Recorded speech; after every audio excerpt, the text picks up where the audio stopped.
Welcome back to Great Day SA. Today is World Suicide Prevention Day, and all of September is Suicide Prevention Month. We want to take some time to hopefully help and educate you or your loved ones about mental health and what to look for if someone is struggling with theirs. I want to welcome clinical psychologist Dr. Jamie Guerra. She's joining us this morning. Doctor, thank you for being here with us. This is such a difficult topic to discuss, but very important. What are the warning signs, risk factors for suicide?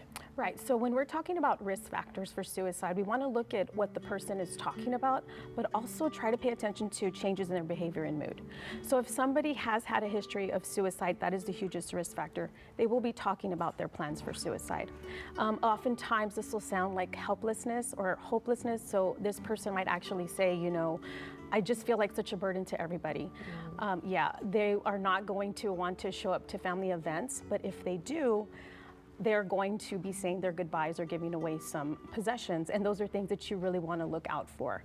Yes. That is so sad and hard to think that someone would really think that they don't want to be here and already begin that process in a way. So how can we as the family members listen or look out for that? Because that is so hard to do too. When you're in the moment, you're not really thinking about the other person, but this is a good reminder maybe to do so. Right. So if we're noticing somebody is isolating, right, and you're showing your concern, you want to pay attention to, are they able to get out of bed?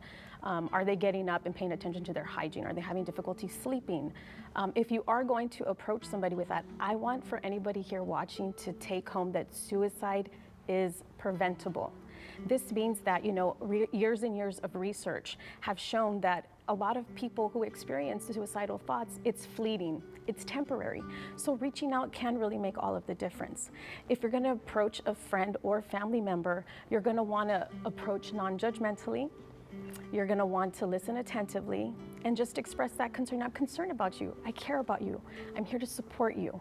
And have that space of, if you need to take them somewhere, then be ready for that. But also I would say, I'd recommend to have a professional resource available as well. Sure, absolutely. But I think what you mentioned is so important. Be supportive. Right. No matter what, they need love and they need support. And most of all, to know that they are not alone, because I think that isolation you mentioned can be so overwhelming that Yes. Nothing can really get them out of that feeling. Yes, absolutely. So, this is a very sensitive topic. Mm-hmm.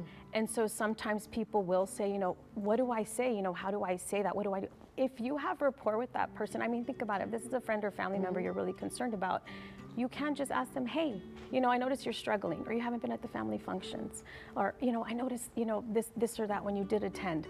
And just, you can ask and say, are you struggling with this? I'm here to help. And what are those key phrases, if any, that people should look out for when someone, you could tell they're really low in their mental health? Okay, they might say something like, I'm feeling really stuck right now. I'm trapped.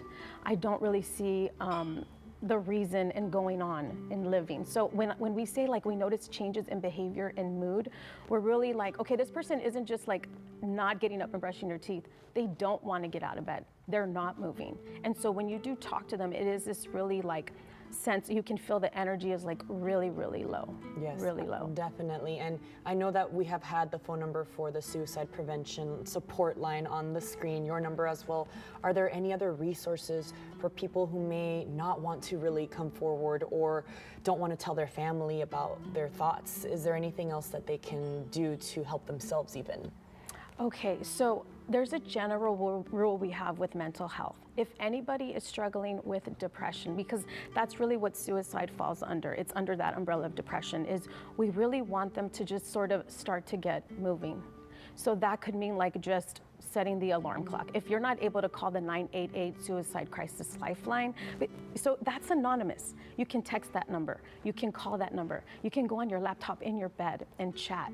You can chat with that person live. And I really recommend that type of resource because it is evidence-based and there's a specific plan that they follow. It's 5 steps and it's proven. And so that's why, we really recommend the 988 number. Well, thank you, Jamie, Dr. Guerra, so much for all of this information. We hope that anyone out there listening right now, please call Dr. Guerra or give that phone number, the 988 Suicide and Crisis Lifeline, a call. You are not alone. We thank you so much, Dr. Guerra, for your time. time. Thank you. Great day, SA. We'll be right back.